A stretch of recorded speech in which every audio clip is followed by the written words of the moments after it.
To blog or not to blog? Blogging is writing about your work and your work process, and is a means of getting your name known.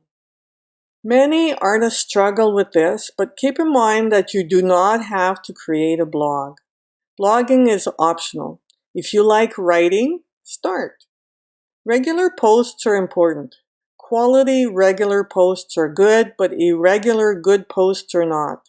Even once a month is better than 3 times in a year. I had a lot of trouble with blogging. I've developed different strategies to help me cope with this.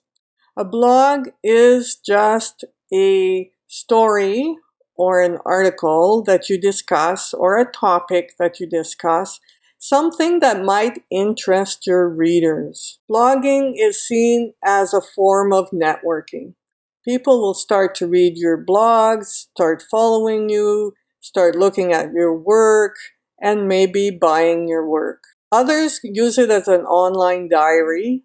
So they talk about their process and they talk about different things that they do during a regular workday. Blogs can range in subject, and it really doesn't matter what you pick.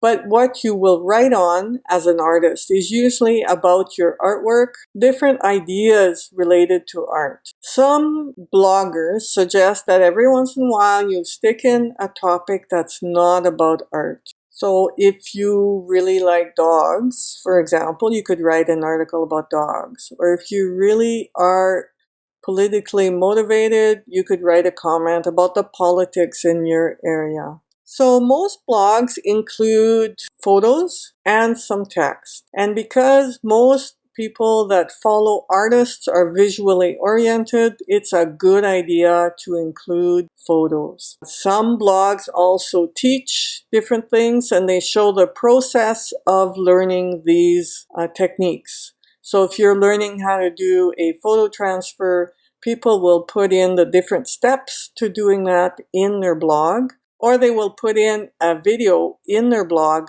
that you can watch to learn that technique. There's different styles. There's long blogging where you write articles that are fairly long, a page or two, and there's some that are very short, and that's called micro blogging. Today there are all kinds of platforms for blogs. If you don't know where to look, there's Wix, WordPress.com, Blogger, Tumblr, Medium, Squarespace, Joomla, just to get you going.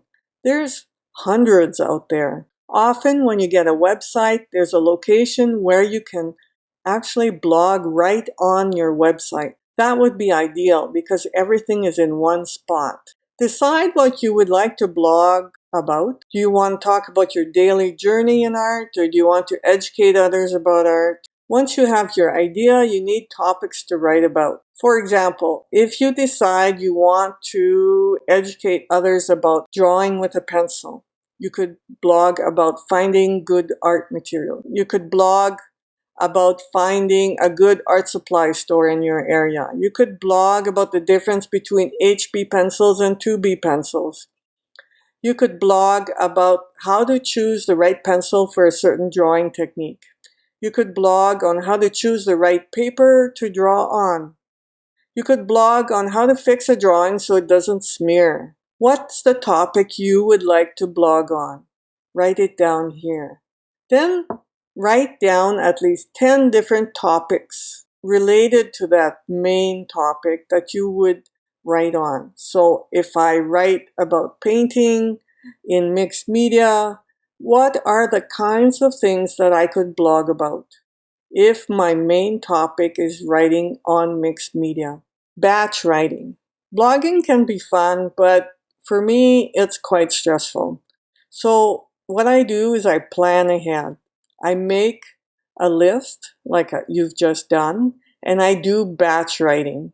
So I sit down and write all of the 10 blogs at once. You make your list and you start writing. The first draft. Write without stopping. Don't correct your spelling errors or any of the words. Just write. Let the words flow. When you are done, you spell check and correct errors. Leave it after this. Leave it for a day or two and then come back and look at it. 2 days later, or no sooner, you will look at your writing. And then you'll say, oh, I need to change this. And then you do a third draft. And then you might be ready, depending on how you write and what kind of writer you are, 2, 3, 4, 5 drafts. But remember to leave some time in between each correction so that you see the writing with fresh eyes. And then what you do is you schedule it.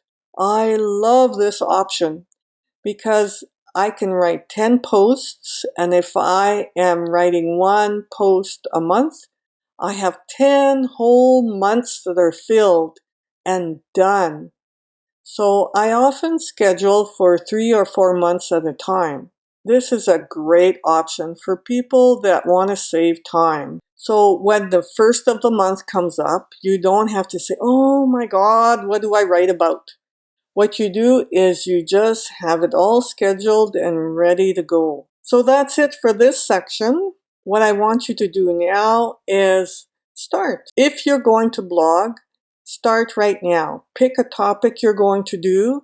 Pick 10 different subtopics on that topic and start writing. This is your task for this section. So do this now, and we'll see you in the next part.